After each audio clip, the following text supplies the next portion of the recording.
Hello friends, welcome to Basic Economy Lectures, and today we are covering basics of inflation. So inflation will cover in three parts. In part 1, that is in this lecture, we'll cover what is inflation and basics of inflation. In part 2, we'll see inflation indices WPI, CPI, PPI and IIP. And in part 3, we'll see impact of inflation, inflation trend and monetary policy. Along with this, the Economic Survey 2019-20 observations regarding inflation is also covered in the Economic Survey series. Okay, so let's start with what do you understand by inflation? In general, we say inflation is the general price rise across a range of commodities. So suppose this basket contains items of your essential needs. Let's say this basket cost you rupees 500 in 2019, but coming to 2020, it is costing rupees 600. That is an increase of rupees 100. So the rate at which the price level of selected goods and services increases over a period of time, that is inflation. So, what is happening as an immediate effect of inflation? Prices are constantly rising. Okay, the same rupees 50 with which last year you could buy a burger and a coke. With the same rupees 50, this year you could buy only a burger and not coke. Right? So, what has happened? The value of your currency has decreased. The purchasing power of your currency has decreased. So, can we say that inflation reduces the purchasing power of a currency? Yes. Now, because of inflation, the purchasing power of your currency is reduced, and with that, the consumer's purchasing power is also reduced. Now, if a consumer can afford the items of his essential needs, he'll be happy. But say the inflation is so much that the consumer cannot afford the items of his essential needs, then she won't be happy, and this could lead to considerable political and economic crisis for the country. Therefore, government continuously monitors inflation and keeps it under check. Sorry. Now coming to reasons of inflation, that is reasons of price rise. Suppose you own a cow and you're doing a small dairy business. For some reason this year your cow gave less milk. So milk production is less. So milk supply will be less, but our population is rising and demand for milk is continuously increasing. So what will happen? The supply, because of less supply of milk, because of less production of milk, the supply will not match the demand. Okay, that will cause demand supply mismatch and that will cause prices of milk to increase. This is demand pull inflation. So that was a simplistic example, but in real economic scenario, this demand that we talked about comes from four key economic players, and that is called aggregate demand. Let's understand that. The three players that make demand in an economy are: first is you and me, the consumer. We periodically make demands in the economy to satisfy our needs. And what is our needs? Food, clothing, etc. So we take a cart and go shopping and spend our money on the consumer goods and services. Likewise, Ratan Tata sir has certain needs, but his needs are different. He makes demand in the economy and he spends his money on capital goods, factories, equipments, machinery, etc. So he spends his money on these goods. Likewise, the government makes demands in the economy and spends its money on public goods, that is health, infrastructure, transport, etc. So consumer like us spend on consumer goods, Ratan Tata sir will spend on capital goods and government spend on public goods. In this way, these three players make demand in the economy. Now, along with these three players, there is a fourth player also which spends money in the economy by making demands, and that is net exports. The net exports and services that we export from India to foreign nationals. They spend their money in India. And in return, we offer our goods and services and the services to them. So aggregate demand is the sum of these four components. Sorry.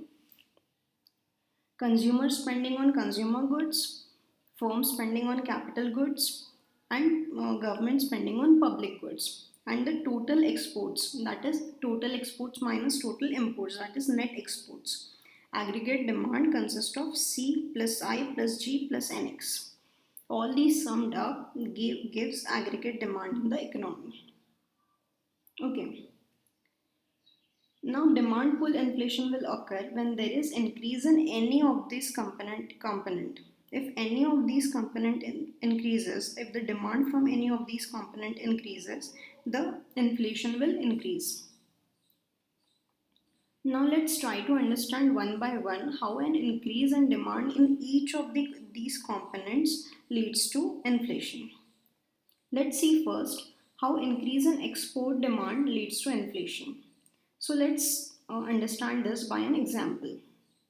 See, India is one of the largest exporter of sugar. Also at the same time, India is largest producer and consumer of sugar as well.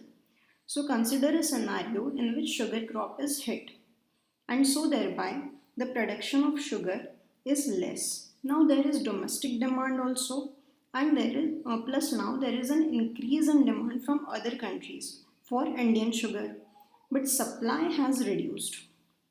Okay, because sugarcane crop is hit. So due to this, the demand supply mismatch will occur and the prices of sugar will increase. Okay. Now let's see the other component, how an increase in demand by government leads to demand pull inflation. Let's say government decides to increase the expenditure on public goods, that is health, infrastructure, social schemes, etc. without levying extra taxes. So where will government bring money if it is not levying extra taxes? It will borrow from central bank. Okay, and spend this borrowed money on health schemes, education schemes, and paying Manrega wages, etc. That money ultimately ends up in the hands of people who are benefited by these schemes, that is, construction workers, Manrega laborers, women receiving maternity allowance, and other subsidies by government.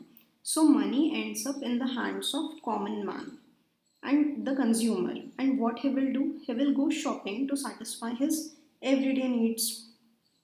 Okay, so there is now increased money supply in the market. So more demand, less supply, and that will cause inflation. Okay, so an increase in money supply in the market leads to inflation because now more people has money and more people are chasing goods which are in limited supply, and that will cause demand pull inflation. Okay. Now let's understand how the fourth component, that is an increase in demand by firms, leads to inflation. Let's say Ratan Tata sir wants to make a new car. He will need land, labor, and raw materials. Raw materials being for automobile industry, steel, iron, plastic, petroleum products, rubber. Also, he'll need to pay wages to employees. And if the demand for these is already high in the market, Ratan Tata sir will get these products at a higher cost, and therefore the price of the car will be higher. Also, to establish a factory, say he borrows money from bank, so an increase in the money supply in the market will occur. And we have seen earlier, an increase in money supply in the market leads to inflation. Okay, so this is how demand pull inflation will happen because of firms. Let's take an easy question. A rise in general level of prices may be caused by an increase in money supply, a decrease in aggregate level of output, and an increase in effective demand. If you're watching this video on the website, you can answer the question on your screens. So we have seen an increase in money supply leads to inflation. So one is true. Also, decrease in aggregate level of output means decrease in production. That will cause demand supply mismatch, and that will also cause inflation. This is also true. An increase in effective demand. Okay, increase in demand we have seen leads to inflation because it causes demand supply mismatch. So all the three are true. Now let's come to cost push inflation.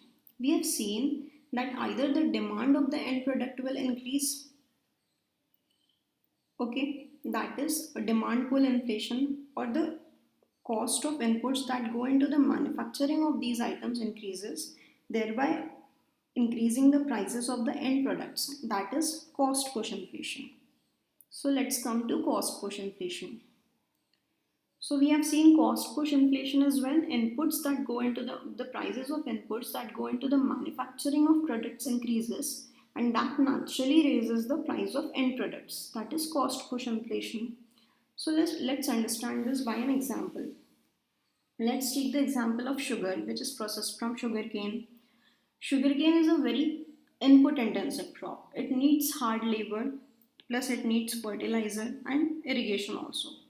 So, if the cost of any of these component increases, the sugarcane production will be a costly affair, and that will increase the price of sugar processing, and that will thereby increase the price of sugar. So this is cost push inflation. Cost push inflation also happens due to other reasons like natural disaster, depletion of natural resources, etc. For example, when US was hit by Cyclone Harvey, its oil production was hit, and thereby the oil prices in US skyrocketed.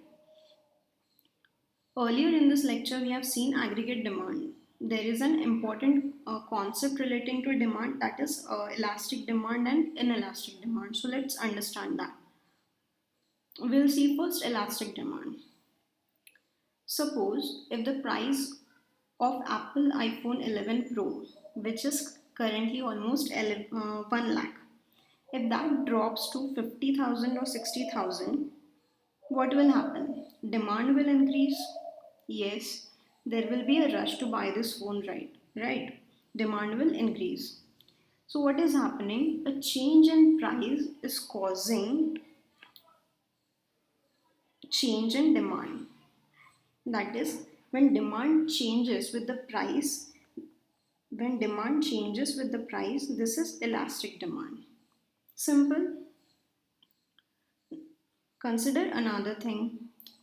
Suppose government reduces the price of fuel.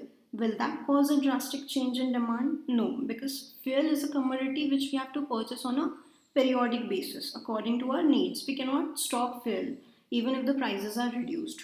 Now, can we give up on using our vehicles if the price skyrocket? No. So here, any change in price is not leading to a change in demand. So this is inelastic demand. Of course, in real life, no demand is perfectly inelastic because if prices of a commodity is infinitely increase, okay, what will happen? People will go on riot on streets and government will collapse. So no, there is nothing like perfect inelastic demand. Now let's come to another concept, built-in inflation. Let's understand this. Suppose if prices of goods and services is increasing, prices of daily necessities of life will also increase. Now say Ratan Tata Sir's employees are demanding a pay hike to satisfy these needs. And if their wages are not increased, they are demanding a wage rise, and if their wages are not increased, they threaten to go on strike. So Ratan Tata Sir amicably agrees to raise their wages. Now, as he raises their wages, he is going to put more money in their hands. Okay, and so what will they do with that money? They'll go to shopping because they'll go to shopping for their essential commodities to satisfy their essential needs. Now, remember, we have seen earlier an increase in money supply in the market leads to inflation. So when they go shopping, they are making demands in the market. Again, increased demand, less supply, causing demand pull inflation. So this is built-in inflation, and when this will happen, when there is already an inflation scenario. See why they are demanding a wage rise, because prices are already high. So when there is already an inflation scenario, and then if you put more money in the market, and that causes inflation to rise again, this is built-in inflation. Okay. So that's all for today's lecture. In another lecture, we'll see terms associated with inflation and concepts of stagflation and Phillips curve. Okay, thank you. Hope you have enjoyed it. Thank you.